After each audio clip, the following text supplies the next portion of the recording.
call him Vegas because everything stays in him. Oh, he's gonna love that.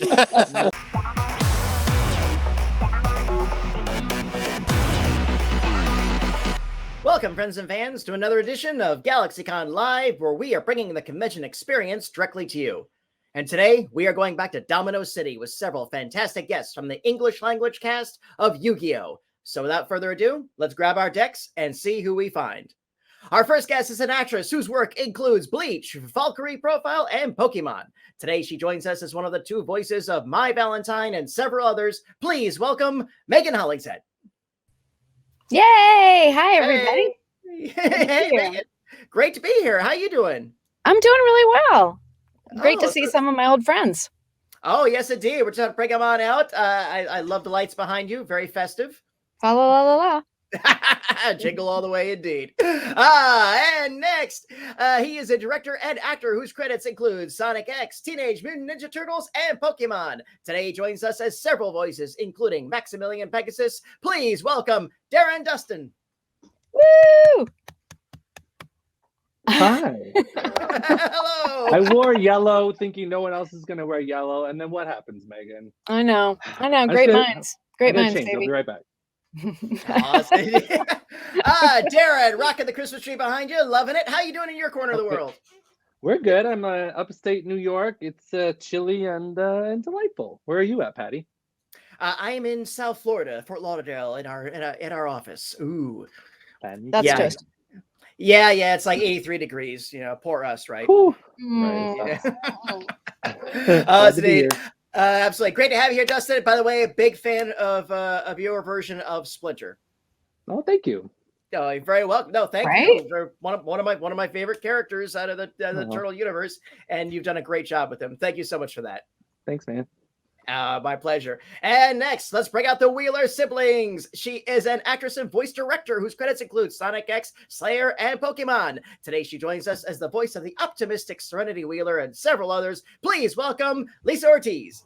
Hi, how you doing? Oh, we are good. Lisa, thank you so much for joining us today. I know it's going to be a little challenging because you are in transit. So I am. Yes, I know. So if your signal fades out or something like that, no problem. Just log back on and we'll absolutely work around it. And thank you so much for joining us here today. You are welcome. I'm excited, like to see a bunch of my old friends and see everybody on there. So this is a treat. Absolutely. I just hope traffic holds out. No problem. And a thank you as well to your Captain America-esque other half who's driving the vehicle right now.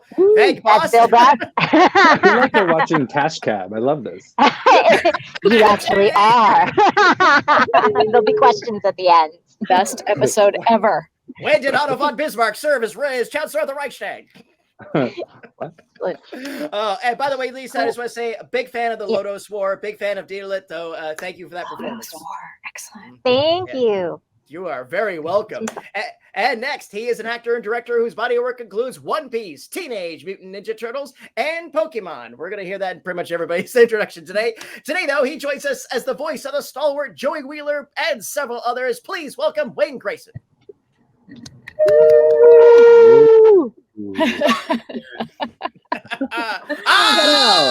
No way! I did not get the note that we should not dress the same. That is so funny. What's it say in Canada? Sorry. Oh, sorry. You can translate throughout the session. Wayne, how you doing, boss? I do well. How do you? I do well as best I can. Excellent. That's all. Indeed. Thank you for joining us here today from your study. I can see that's where you get your heavy thinking done. Indeed, and my artwork. Oh yes, absolutely. Well, you've been drawing some Christmas art, Wayne. Yeah, it Christmas snuck up on me like really quickly and did not. That is great. I need the hood gag. That is so. That art is so going on the refrigerator. I promise you. Okay, great. What kind of percentage do I look forward to it? There you go. Wade, thanks for joining us today. Absolutely great to have you. And next, he is a voice actor and musician whose credits include One Piece, The Slayers, and Pokemon. Today, he joins us as the voice of Joey Wheeler, Taunter, Seto, Kaiba, and Bastion, Misawa, and several others. Please welcome Eric Stuart. Yes. Hello, everyone. Hello. I also had a yellow shirt on, but I went with black for a change. Oh man. Get introduced later so he could change. Exactly. Well, Eric, have you ever worn yellow? No. I've worn colors like blue Oh. Yeah, Oh. and green when I go to the football games. I've seen him in blue. Yeah, Okay. I've done blue, but not yellow. Can't say yellow. I mean, I like yellow. because of the reverse flash, I'm wearing yellow. Oh, that's cool. That's cool. Because a regular flash shirt would not be nerdy enough. Right. Gotta go Eobard Thrain. So well, Eric, everything is good. Thrawn. I miss. Yeah, that's my bad. That's my do bad. not challenge Wayne to comic book knowledge. We'll talk about Carmine Infantino later. Oh, okay. Hey, Eric, how you doing in your corner of the world? I'm good. I'm actually not in my corner of the world. I'm in someone else's corner of the world right now. But my corner of the world is fantastic. Thank you for asking. Oh, absolutely. Our pleasure. Yes. And thank you for joining us today. And finally, he is an actor whose body of work includes Gladiators, Teenage Mutant Ninja Turtles, and Pokemon. Today, though, he joins us as the voice of the King of Games himself, Yuji Tomo and Yami Kuji, a.k.a. Pharaoh Tatum. Please welcome Dan Green. Oh. Look at that. That was fancy. Thank you. Oh, wait, buddy. We would have no way of knowing if Dan were wearing yellow. Yeah. It's true. It's true. No, He's wearing yellow pants. Ah. There you go. Dan, how you doing in your part of the world? I'm doing very well. Thank you for asking. I'm very that's- happy to be here, even though everyone else is here. I'm kidding. I mean, because everyone else is here. Just because everyone else is here. Wow. Absolutely. Well, we're still waiting on Erica. I understand she's having some technical difficulties, so hopefully she can get through that, and we will bring her on. In the meantime, Let's talk about it. Well, let me welcome you all to the GalaxyCon virtual stage. Our team is pulling out the questions for us. What I would love to just start out with, just throw us off, is just what is everybody's favorite memory from being a part of the Yu-Gi-Oh franchise? There were so many parties that I'll never remember, so those don't count. Fair. Yeah, no non-memories. Okay. But they're hard to talk On about. the social aspect, I mean, like Dan just said, with parties, it was just getting to meet all these cool people was nice. Like For at sure. the time when we were doing Yu-Gi-Oh, at 4Kids at the time was like a rep company, and we all got to meet each other in the hallways and became really good friends. And attended other people's weddings and attended kids' parties and whatnot. And we all You were invited to some of those weddings, let's be fair. one. Right. Want to go? It's a destination wedding.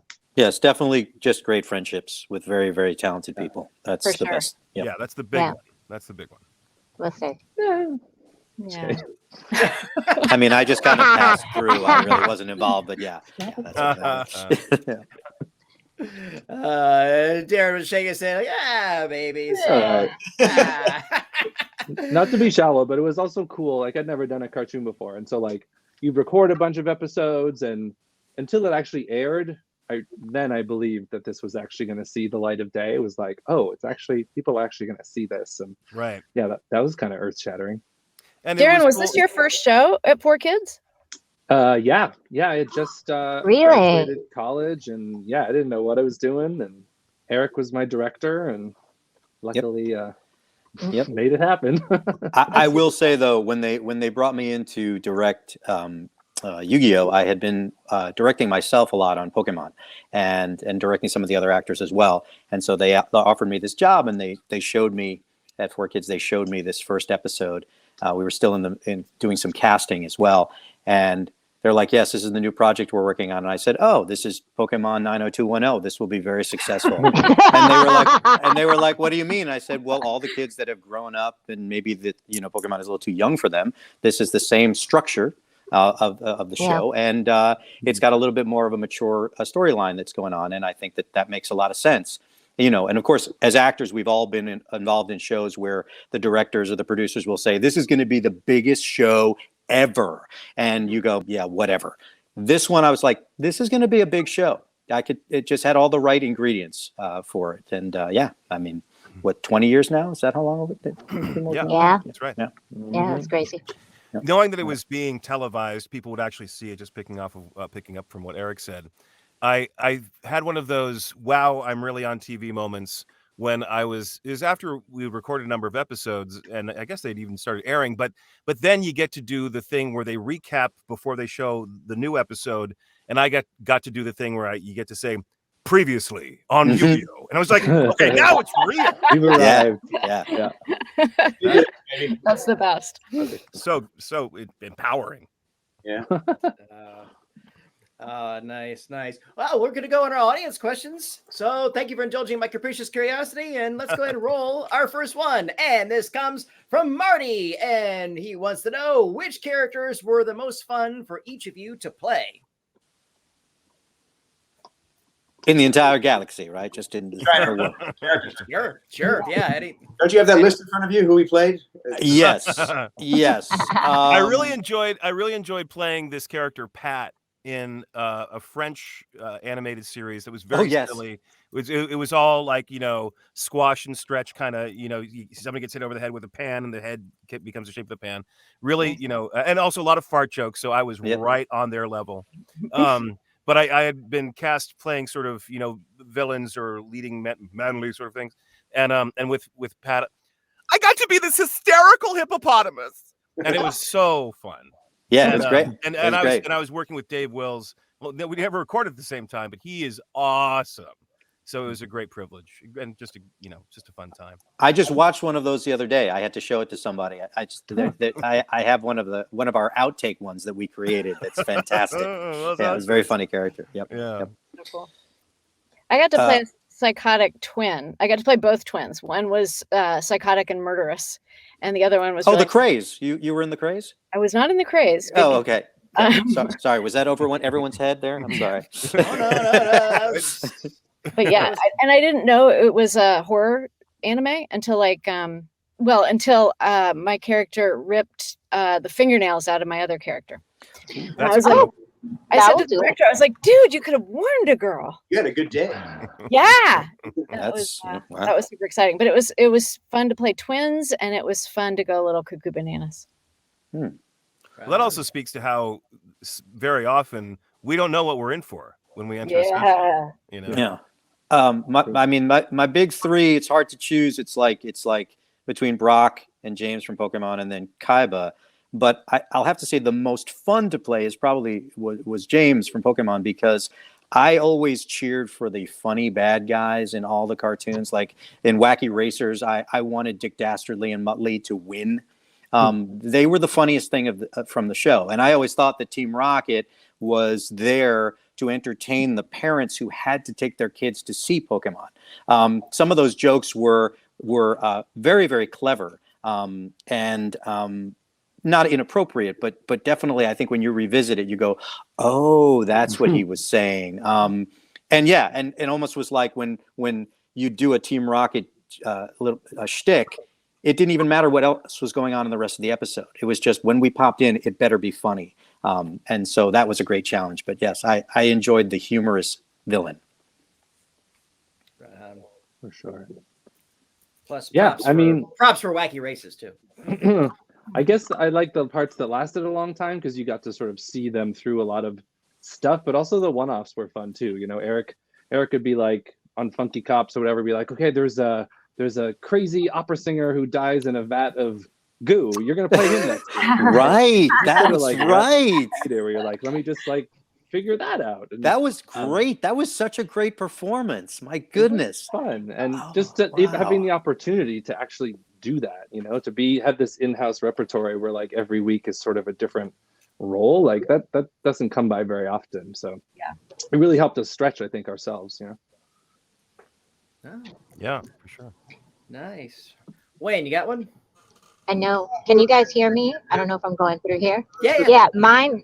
Oh, go ahead. Mine is. I don't know if we're talking over check the thing, but mine is definitely there were so many different things, and like I love exactly what you're talking about, the repertory aspect. I personally had the Winx Club when I got to play Musa and Icy, and then I got to battle myself in the street. That was a dream come true. And so I still have Yeah, and I still have the dolls sitting in my apartment over in California, which was always a fun thing. But yeah, I just like being evil and good and fighting. It was a good time. It's a good time at the time. I mean, Wayne, you must have. This is a tough one for you because I know for me as a director, I had you play so many characters, especially with like Ultimate Muscle stuff. There had to have been some in there that are your favorite. I mean, just talk about like, yeah, anytime Wayne came into the booth, I was like, by the way, today you'll be playing these 5 different accents for me. So German and Austrian, sure, let's go. Yeah, right. Yep. Do that distinction right now. Right? Yeah. Thanks for the prep time. Yeah. That was the battle with Brocken Jr. and Jaeger. Mm-hmm. Jaeger.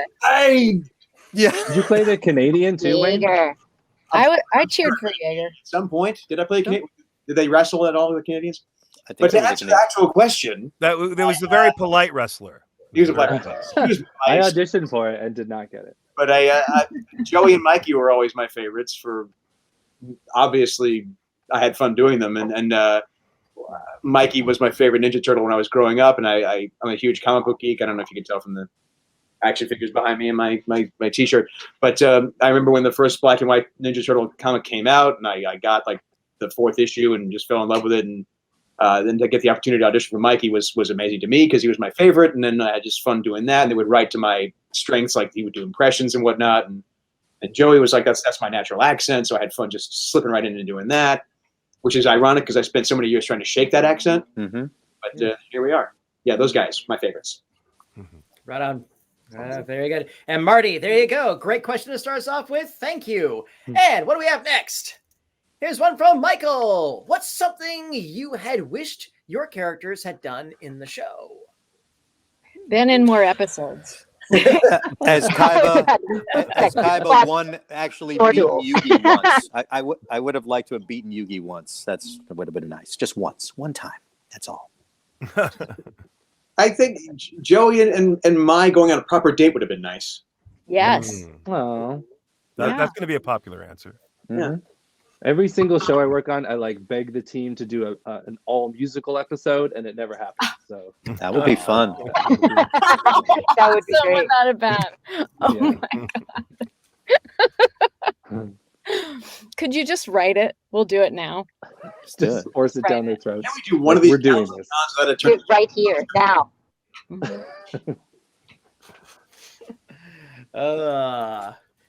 Dan, you got one? Well, I just the idea of losing to Kaiba, I think, is provocative, and one thing that every actor likes to do with their characters is to explore a range and an arc with them. So I think, I think it probably would have been more interesting if Atem, if the Pharaoh had lost. Yeah. I think that's a great idea. And I think it also would have been interesting to have, with the Pharaoh not remembering important elements of his past, I think it would have been interesting to have explored maybe some of that in ways that were provocative, surprising. Not saying that the ways it was revealed was unsatisfying, but it felt like there was a whole treasure trove of ideas there that could have, been fun to explore. Almost like they should make another movie with the original cast. I'm just saying. With a musical, Darren was that's it. There it is, right there. The musical. Yu-Gi-Oh! You did it again. Hey, yeah. Maybe Joey won't sing so much. It'll just be like it's time to do. Oh yeah. He's playing his Blue Eyes White Dragon. He's playing his Blue Eyes White Dragon. He's playing his Blue Eyes White Dragon. West Side Story this year. Yu-Gi-Oh! The musical. Why not? Why not? Oh my god.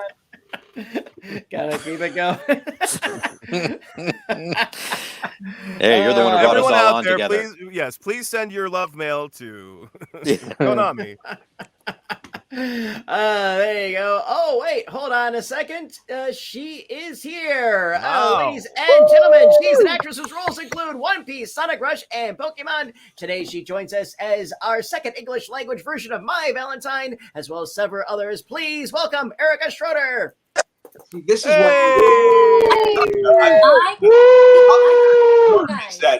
Oh, I can't see anything.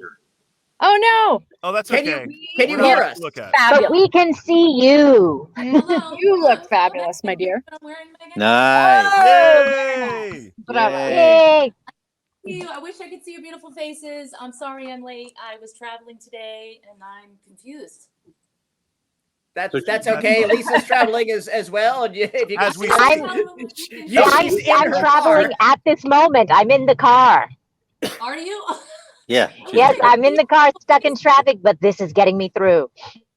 Yes. Well, I'll pretend Well, I can see you. Hello, everyone. All right. Well, Erica, hi, I'm Patty. I'm your host for this. Thank you for joining us. It's a pleasure to have you here today.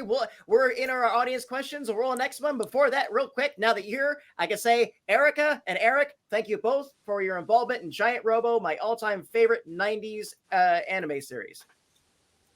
I was in Giant Robo. I was. I think I was in that too. Was it Wayne? I don't know if I was. I don't know if I was actually in that. I know I was. You were. No, Wayne was then. As Yeah. Hanzoid? Well, you can still thank me for my work, but not for that. All right. I also, Patty, I actually directed and adapted some of that, which Wow. and I also portrayed that minor character Genya. Now, I might have been in that show, but you have to remember I was drinking during those 30 years of voiceovers that I was. Yes. And I was in high school, so. Yeah, exactly. Actually, Dan, I was going to do a little Giant Robo thing at surprise and do that to you, but that's okay. We'll go to Eric is here. Let's just hit our next question. Thank you all for being here today. All right. What do we have from Spencer? What are some of the things that everybody does to take care of their voices? Eric, That's such a good question. Eric is late. She has to answer those questions. I'm answering this. Okay. Yeah. A bunch of things. First of all, vocal rest is the most important. You can't really heal the voice unless you have proper vocal rest. So if you can take 48 hours off, not speaking at all, no whispering, just writing, that's the best thing you can do. Warm tea is good. Hot is not good because you can't feel your vocal cords. Cold is not good because, again, it numbs the vocal cords. You want to be able to feel your pain. Never take ibuprofen before recording. It's really, really bad because A, you're going to push because you can't feel, and B, it thins the blood and you're more likely to get a vocal abruption, which is really scary. So just wait it out. Take the pain medication after the record. Never take it before. And vocalises, if you're doing like a really difficult role, I like to do vocalises like every 4 or 5 cues. Just up and down. That way you can do a check, because if there's a break in your voice, like a little yodel, you've gone too far, you need to take a break. Also, if you can smooth that out, you can continue. So those are a couple of my things. And someone else might want to talk about straw phonation, maybe? I am so glad you went first, because I just learned a ton. That was good. That was good. I mean, a lot of that stuff is the same for me. It's all about rest. But I mean, as someone that sings like in a rock and roll band and has to do like 2-hour shows sometimes, and you sound like you're singing hard, but you're not. Just even knowing the placement so that you're not burning your voice out. But yeah, vocal rest, plenty of water. I like my black coffee because I like the warmth to just warm me up. But I'll even say that for me, if it really is bad, the only medicine that I will take is Singer's Saving Grace, which is a natural herbal remedy that actually reduces the swelling of your throat. That's not you have some right there. That's not it's not like a numbing thing. It's not like just hiding the pain that you'll just play through or sing through and then just do more damage. Plenty of water too. But a lot of the jobs we get, we're asked to scream for a long time or especially video game things. And I got to say, though it's not probably the most popular piece of advice for someone starting in the business, because you might not have that kind of power, but I won't work for more than 3 hours. I won't do it, because doing something like that, a 2-hour session, 3-hour session, if I burn myself out, I cannot do anything else for maybe even a couple of days. And so you've really got to be sort of tough about that. You wouldn't go out and play like a football game every day of the week. That's why you play once a week. You really do a lot of damage. So you've just got to be real sort of strict about what you are doing with that instrument. Because for us, that's our hammer. It's like if we're, without our hammer, we can't do anything. Yeah, that's our main tool of our trade, So Broadway actors have it rough because they got to do 8 shows a week. So that's right. They must have vocal rest, and they really can't drink alcohol. Like, right. When I was but doing they theater, but they do. Yes. Oh, they do. A lot of them do on Sunday Part of the nights. contract. I will say that I couldn't drink at all until the run was over. So I went sometimes 8 months, 10 months with no alcohol because I knew that my body couldn't heal fast enough to do 8 shows a week. But that's another thing. But that's a good question. Yeah. And I will say, go ahead, Lisa. Go ahead, Lisa. I was going to say, it's also kind of there's a thing that you don't think about, which is where you live and what the weather is like there. Being like a lifelong New Yorker and then moving over to California, they tell you, but you don't realize that it is a dry desert out over here, despite their palm trees, which all they do is change you. So it took me a couple of months to get used to the weather out here. And I had to use humidifiers all the time, extra liquid, but sometimes I would steam. I had to do straight vocal steaming and warm up more than I had. I would wake up with my voice like much, much lower than it was before. So it's taken a little while to get used to it. So that's like another thing to me to realize is like where you live and how you're going to take care of your voice in like a different climate. Yeah. But it is sunny, so I like that. And it's warm. and this probably goes without saying, but warming up is really helpful. Warming down is also a good idea. And it's similar to what Eric was saying. Knowing where you're placing your breath is going to help you get more out of your voice with less effort. Yeah, for me, if I work without a warm-up, I'm just like struggling the whole session. I need the support of my whole body. So I got to shake everything out. And one thing that helps me is just a quick, like 2 or 3 minutes of yoga to make sure my whole body is supporting me. Because it's not just, even now I feel kind of creaky. It's not just here. It's like everything. Your bones resonate. Did you say creaky or creepy? Creaky. Life is creepy without yoga. Life is creepy. Feel creepy. I can't see your lips. Erica, I got a note from my tech guy. Says that if you logged out and try to log back in again, that might bring you up visually for us. So if you want to give that a whirl. And if not, we can just talk about you while you're gone. Oh, thank God she's gone.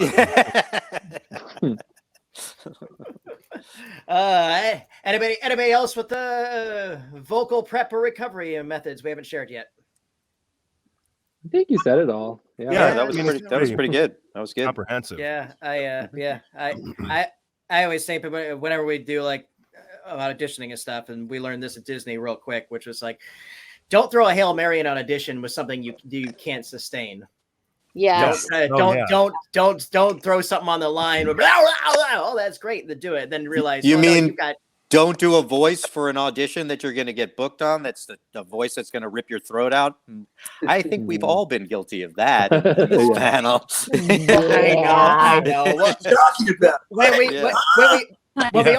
we opened the laugh floor in 06, it's like Imagineering wanted us to do the all over the place voices, which is great for the playtest, but it didn't work for 8 shows a day, 5 days a week for us, and half the cast is on vocal rest. Does? I know. Very true. All right, let's see if Eric can come back on. Spencer, great question. Thank you for that. Let's roll another one, and this comes from Anonymous. Were the voices you came up with for each character kind of given or perhaps directed to you, or did you kind of make it up? Ooh. Go ahead, Wayne. Yes, Go ahead, Wayne. Well, let's get this out of the way.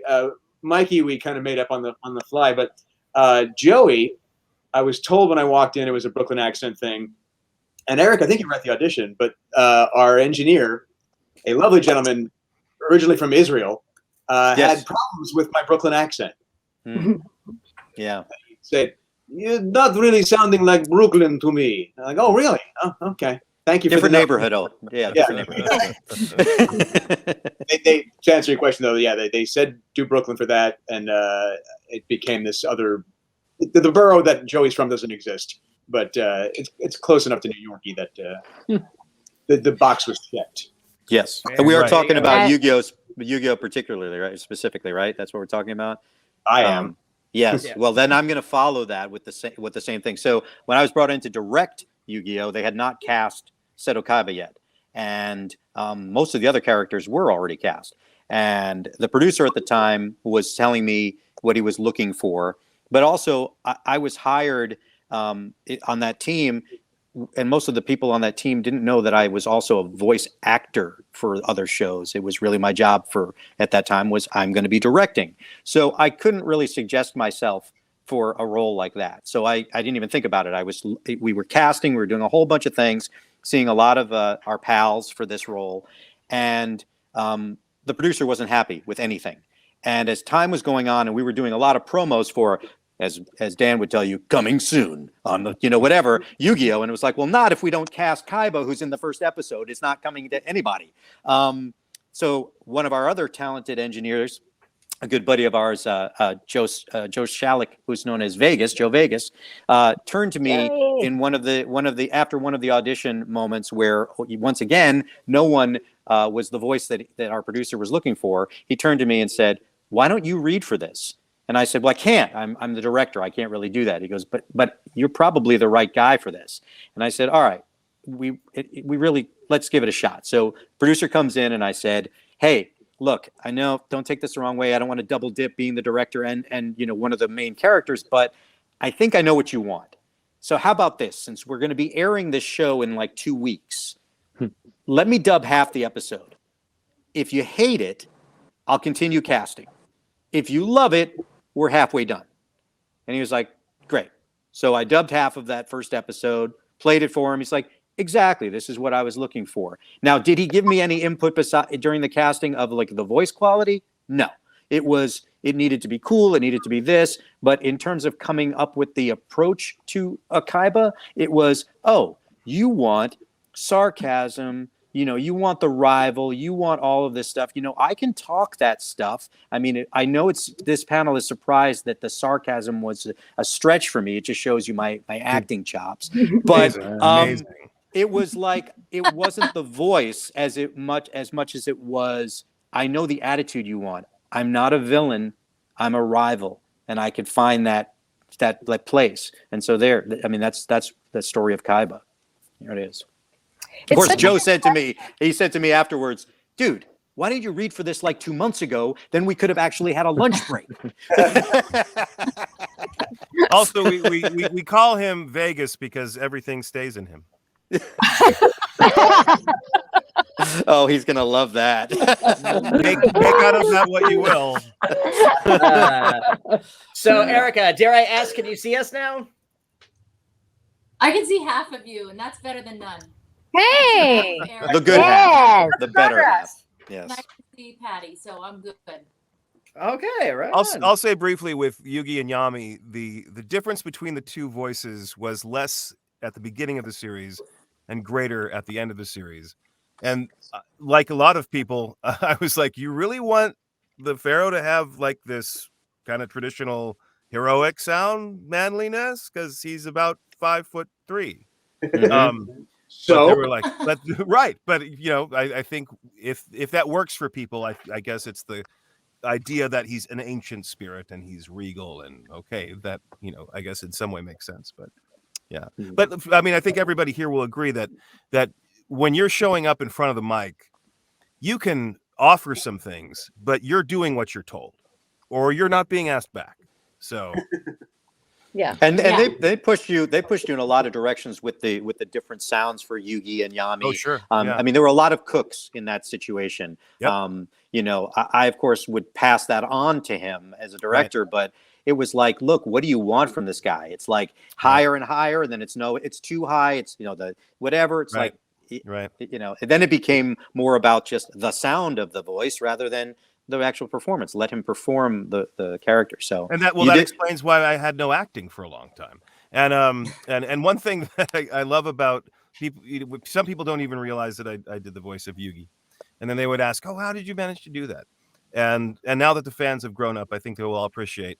I just have removable testicles. And yes. So much easier. They're called Pokeballs. Yeah.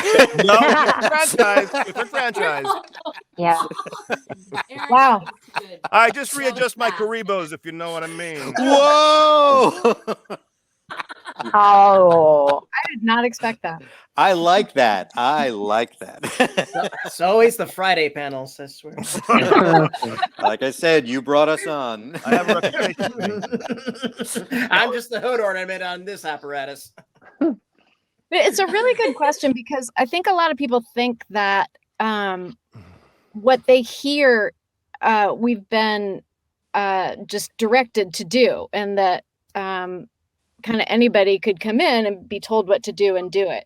And the truth is, we as actors, we know how to look at words on a page and bring life to them. Like Eric was just talking about the sarcasm he brought to it. And in that case, the producers didn't necessarily know that they wanted that. So actors bring a certain something that sometimes the casting people know that they want, and very often they don't. Mm-hmm. And so we take a chance, and we're like, this is who we are. Hope it's what you like. Mm-hmm. And that's how we audition. And it sounds like in Dan's case, God bless, you had a ton of, on top of who you are and what you brought, the producers were micromanaging at the beginning to get everybody's voice had to be heard. In addition to that, you get tweaked. You get tweaked. You get tweaked. I didn't get tweaked much because I came in later, and so maybe they were just done and they were like, "Oh, fine." Well, and we'd also get notes from WB. We get notes from Warner Brothers. Right.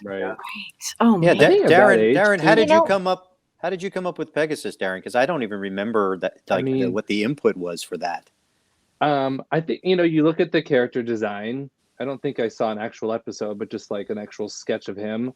And the description and then the dialogue, you learn you glean a lot by, the way he talks, the condescending nature, the big words he uses, and then you go for it.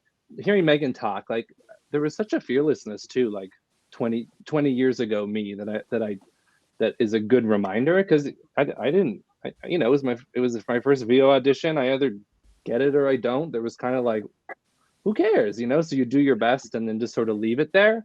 And luckily I think I made everyone laugh in the audition, especially the callback. So I could kind of tell, like, okay, I think I might have sealed the deal on this, and here we are.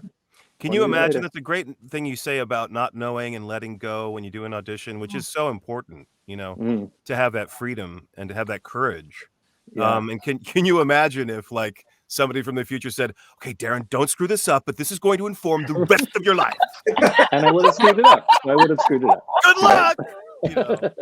It's good. Thank God. What a different trajectory all our lives. Well, I don't know. Hell yeah. It won't speak for everyone, but definitely. My life would be very different now. Definitely. That was a big turning point. Mm-hmm. Yeah. Darren, did you suggest the musical at that point, or did you wait? That was my opener. What if he's all like, still waiting. I have a concept. Still waiting for the music. Thank you. I'm writing down ideas. Oh, she is. This is a discussion that's been happening. Erica and I live near each other, and I'm at her house quite frequently, sometimes because she invited me. And this comes up over now and then.